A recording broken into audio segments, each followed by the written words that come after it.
Hey, we're talking SBA loans. We're going to share with you 5 things that I'll bet you didn't know. And real quick, do me a favor, hit the like and subscribe button. You're listening to Financial Sense, Arizona's financial podcast that gives you insights that you can only get from a friend in the business. Recorded and brought to you by National Bank of Arizona, the only bank you need. Hello, I'm your host, Brent Cannon. I'm the Executive Vice President and Director of the Community Bank here at National Bank of Arizona. Thanks so much for joining us. Today, we're going to give you 5 things you should know about SBA loans. Returning, we have John Lewis, Senior Vice President and Regional Manager here at National Bank of Arizona. Welcome, John. Thanks, Brent. Glad to be here. As you know, John, we like to give viewers insights that they can only get from having a friend in the business. So let's get started. Hit me with 5 things people should know about SBA loans that they probably don't. And maybe start with, what does SBA stand for? SBA stands for Small Business Administration, which is a government entity that allows banks to be able to provide loans that are guaranteed by the government. 5 important things to keep in mind are that the SBA loans can be used for a long-term working capital, short-term working capital, or to purchase assets. Secondly, you know that you're eligible for an SBA loan if you're a small business that is established within the United States of America. Third, although it's a business loan, it's important to remember that having a good personal credit history is also going to be important in getting an SBA loan. The fourth thing is that the loans are tied to Wall Street Journal Prime and are variable interest rate loans. And the fifth thing is to be able to apply for a loan, you need to contact a financial institution that's able to process an SBA loan. So, John, before we get into the detail of the 5 primary areas that we're going to cover on SBA loans, what I'd like to do is share with the listeners, provide them some insight on your background. It'll probably surprise most of our listeners, but we're not professional YouTubers. We're actually bankers. Yes. So share with the listeners your background. Yeah, so my background is that I've been with the bank for 19 years, had the opportunity to work throughout the state, working with a lot of small and medium-sized businesses, have the opportunity now to lead teams throughout the state that help businesses continue to thrive within the state and to be able to access capital through small business loans. Additionally, I've been our small business subject matter expert for SBA loans for a number of years within the bank. So just for everyone's knowledge, you've worked in the White Mountains, yep, which is, for those who are not aware, that's the Show Low area. You've worked in Flagstaff, worked and lived in Flagstaff and all that entails. You've been very active, what we call the river, which is, really Kingman down to Lake Havasu.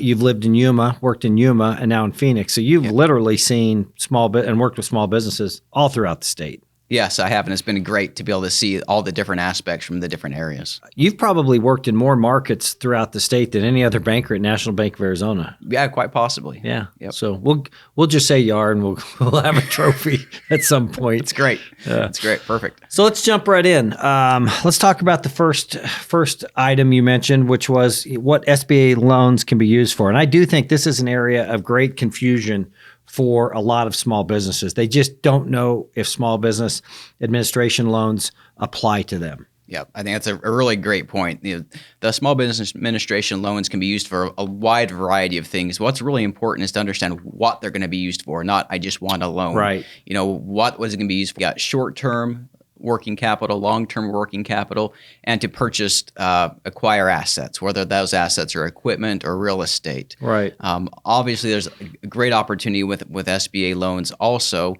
to purchase other businesses, to buy a business, to start up a business. If you have a great business idea, to put something together to get the capital necessary to be able to start that business and help that business grow. Before we go on any deeper, for the listeners, an SBA loan is not made directly from the Small Business Administration. That's right. So talk about the mechanics, and what does that mean from a borrower? What does that mean? The Small Business Administration partners with financial institutions to be able to provide loans to small businesses. For the bank, the loan is then guaranteed by the government for a certain percentage, going from 50% to 85%, and allows banks to provide more flexible terms for these small business owners with that guarantee from the government. And they do that because small businesses, especially early stage small businesses, have more risk. That's right. Yeah. And the government provides a guarantee to the bank that if they'll make a loan to the business, there's some portion of that loan will be guaranteed by the government. That's right. Yep.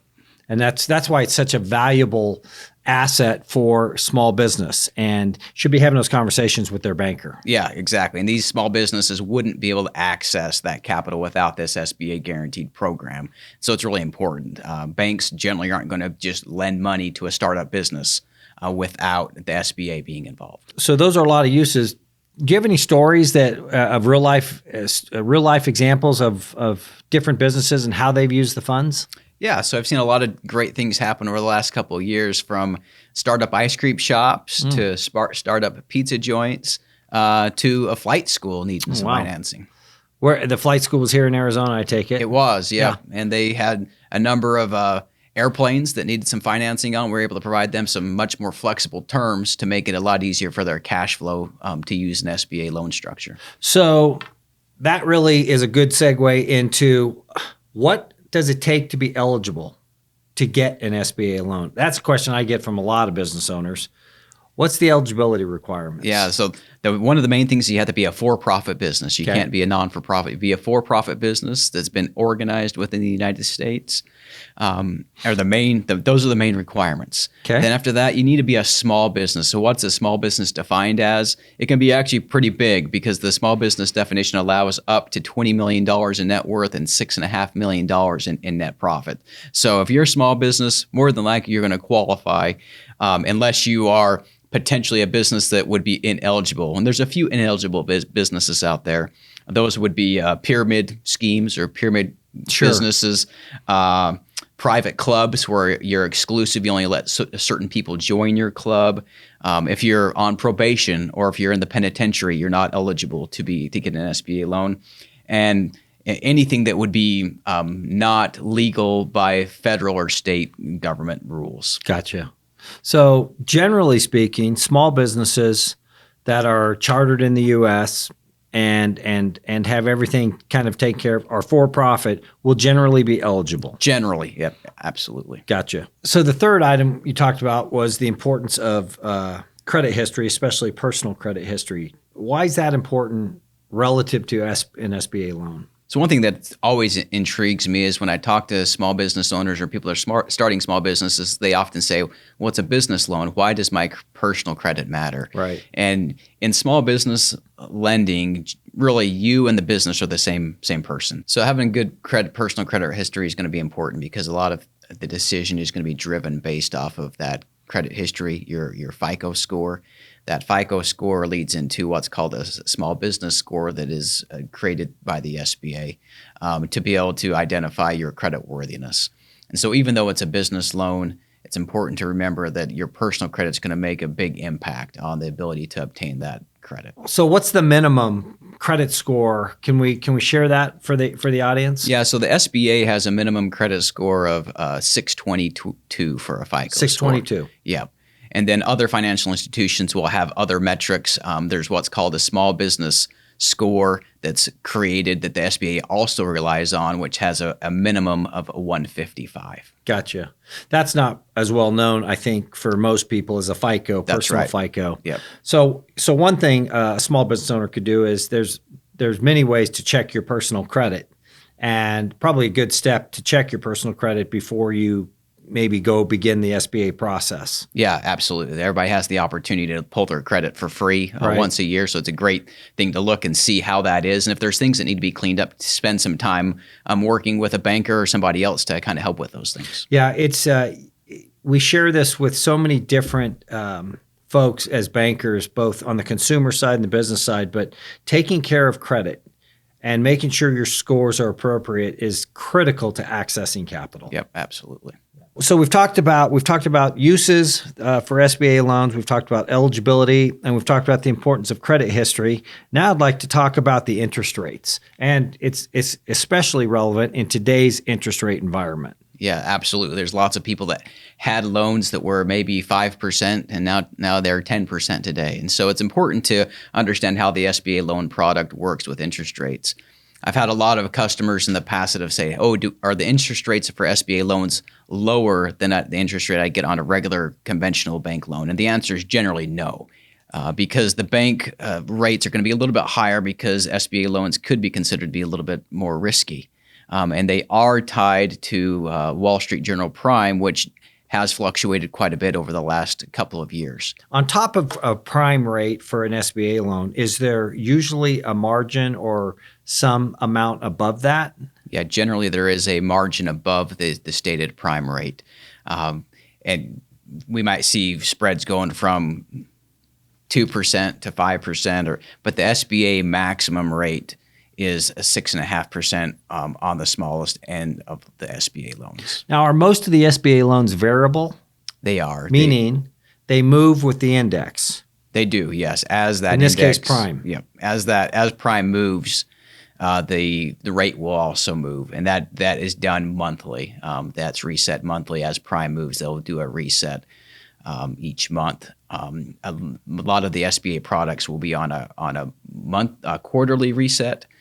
Or some could be reset over 5 years or a number of years, depending on what your financial institution does. So a very important aspect to an SBA loan or any loan that has that's variable rate, the interest rate risk of your payment going up needs to be considered in depth. Would you agree? Yeah, absolutely. You don't want to just be able to squeak by with the lowest interest rate that there's today. You just need to understand that rate could go up in the future. And you started talking about this point with, we had a lot of borrowers before this last 24 months of rate increases at, 4 or 5%. Today, those loans are at 11, 12%.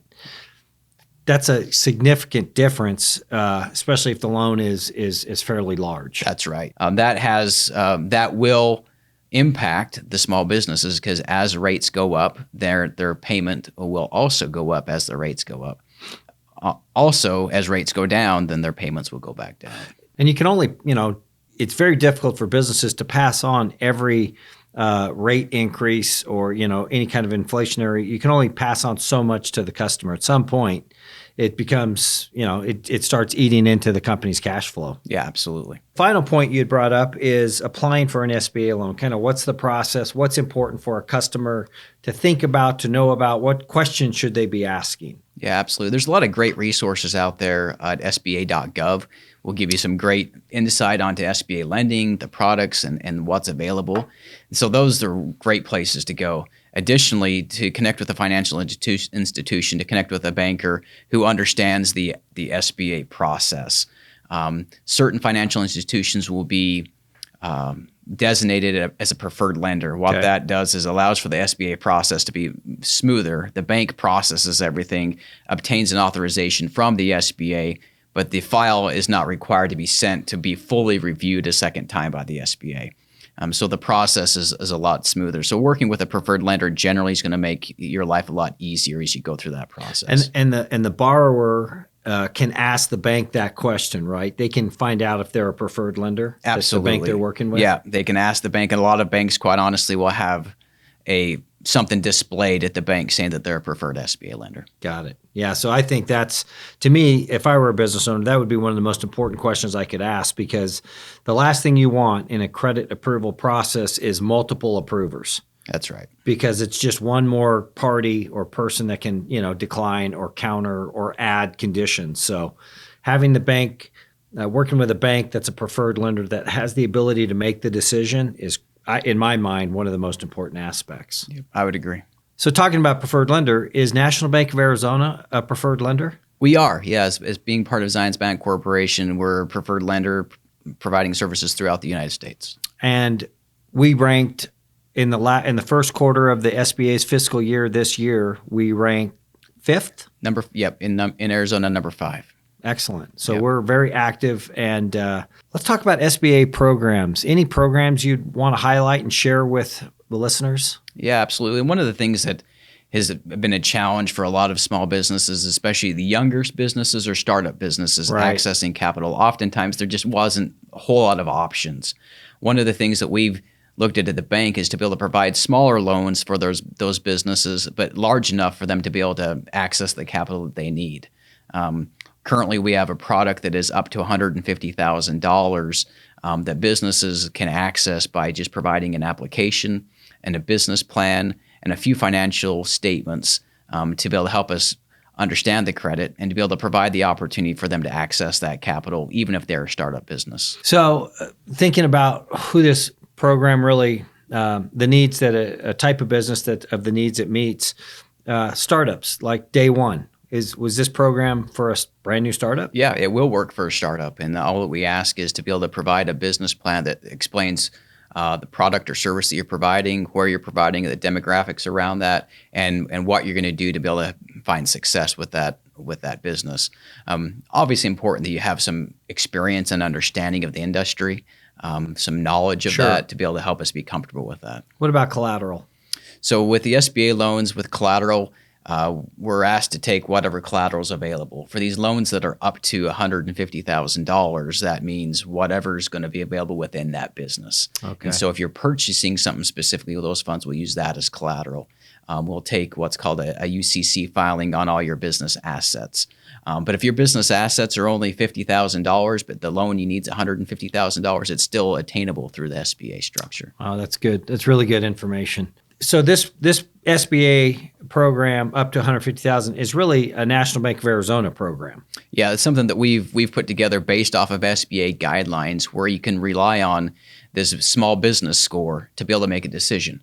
And so that small business score allows us to use less financial information to be able to make the decision if this is a creditworthy customer. Another great reason why you want to work with a bank who's a preferred lender, because these are the kind of things that a preferred lender can put together. Absolutely. Any stories, real life stories we could share? Yeah, I saw one recently where there was a small company that had been in business a little bit less than a year, and they needed to grow and expand into another small market. And with that, they were able to provide a 2-page business plan, an application, and a personal financial statement, and be able to access $80,000 to be able to make the move to expand into the other market. That's very difficult to do for a business that's not even a year old. That's right. So that's a great example of what this program's for, and the capital it's providing to these, in many cases, what we call smaller businesses, but they're just getting off the runway, and they need that capital. So they need that lift. Yep. That's a great story. So you're a small business owner, and you need a business plan.